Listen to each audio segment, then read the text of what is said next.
At any given moment, you might lose everything if you aren't prepared for a dip in the economic climate. A person might expect to lose their job, their retirement funds to be held, and they may even have to give up their house to the bank if the financial crisis hits. Troubled relationships may suffer long-term health consequences as a result of any one or more of these factors. Even if the economy has been doing well for a long period of time, the impacts of a downturn should never be ignored since they may have a long-term impact. When the economy is in a slump, individuals who are a solid financial foundation benefit enormously. They may be able to amass money much beyond their wildest dreams as a result of this. To seize chances that come your way, learn how to appropriately prepare for bad times. My name is Zach, and I am a professional finance and investing educator.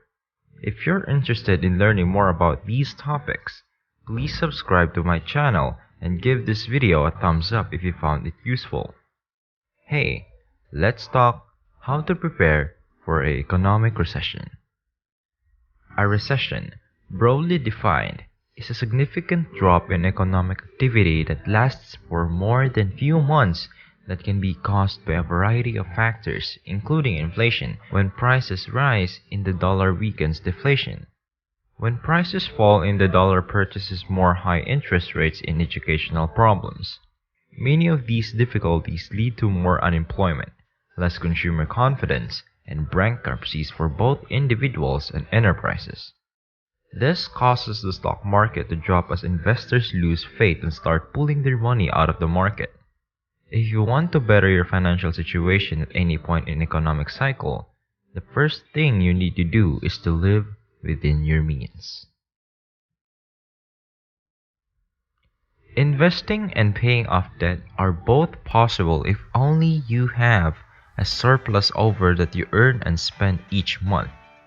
As a consequence, many individuals find themselves in a never-ending loop of barely scraping by because they keep raising their costs in proportions to their income.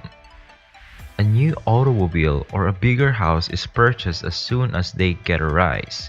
Their tax refund is already gone when it reaches their bank account when they return from vacation.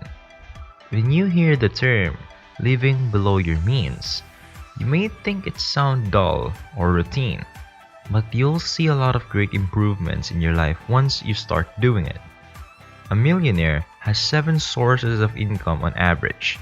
Because of the continual fear of getting laid off, they don't depend on one paycheck from their work to pay their mortgage, vehicle payments, and all of their other expenditures.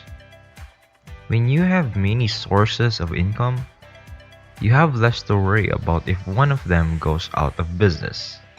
Even if something terrible happens, you can still pay your expenses if you do 2 things. Live within your means and diversify your source of income. One of the benefits of having many sources of income is the possibility of one of those revenue streams taking off. For example, a person working a 9-to-5 job may start a side business detailing automobiles on the weekends and after hours during the week. It turns out that the auto detailing company is a big popularity with consumers. Thus, the hourly rate is substantially greater than working 9 to 5. They may now concentrate on the details from their firm with a yearly income that is twice or treble that of their primary employment. You know what? That doesn't work in every scenario. Paying off high-interest debt rapidly while making the minimum payments on low-interest debt is a good strategy. The money you save by not using up all of your savings on short-term, low-interest loans might be put to better use by investing it instead. What if you get a 10% return on your excess money instead of paying off debt at 3% interest rate? This is logical from a mathematical aspect, but some individuals overlook the fact that your monthly expenses will be quite low if you have no or very few debt. Consider how much less you'll be spending each month if you don't have to worry about school debts, vehicle payments, credit card bills, or even a mortgage, as opposed to someone who is strapped for cash. You'll be considerably better off in the case of a recession and the accompanying hazards, not to mention that you'll get a better night's sleep. That brand new automobile that's damaged and has regular mechanical problems is now worth almost nothing. Is it possible you were asked to a lavish wedding with 300 guests to marry your new ex-husband or ex-wife because they pitched you a timeshare while you were on vacation? Because these items are vital and provide you joy, there is nothing wrong with spending money on them. But the issue is when individuals make big and little purchases without blinking an eye on a regular basis. Your wallet will be drained if you keep spending money on products that you don't use for weeks, months, or even years after acquiring them. When you lose your job or your retirement funds plummet in value due to a market catastrophe, you'll wonder where all of your hard-earned money went because of these pointless, careless purchases. Instead of purchasing something you'll regret soon after, you'll get more enjoyment out of every dollar spent by delaying gratification long enough to think again before making a purchase. When the stock market plummets or the economy enters a slump, it might seem as if everything is about to come to an abrupt end. Customers say that the typical recession lasts roughly 1 year, 0.5, and comes about every 4 years.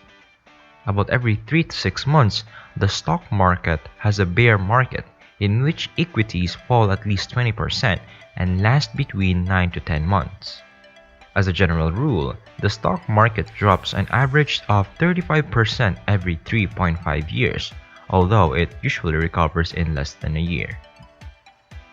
A substantial proportion of your assets losing value is always disconcerting, particularly when you're older and it seems hard to replace those funds with new money.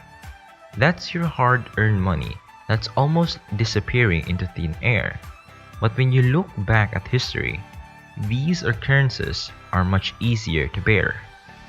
Reminding yourself that markets are not always upbeat or encouraging you to make necessary adjustments to your portfolio in anticipation of such events, as well as avoiding investments in which you would not want to lose money in the event of a setback. Avoid borrowing money that you are comfortable with at all times, regardless of market conditions. It looked like a good idea to buy stocks on margin while the economy was doing well, but what happens if things start to go downhill? Do you still think that's a good plan, or did you ever leverage yourself? Younger people, many of whom have no prior experience with recessions, have a tendency to lose track of how things appeared during previous downturns. As long as the economy is booming, the difficult days seem like a distant memory. When you're prepared for the unexpected, you're far better able to weather a loss in income or the decline in the value of your portfolio, and you may even be able to take advantage of fantastic opportunities in the market. Consider the consequences of a person who is ill-prepared for the worst and expects nothing but a wonderful economy in perpetual ascent with their assets.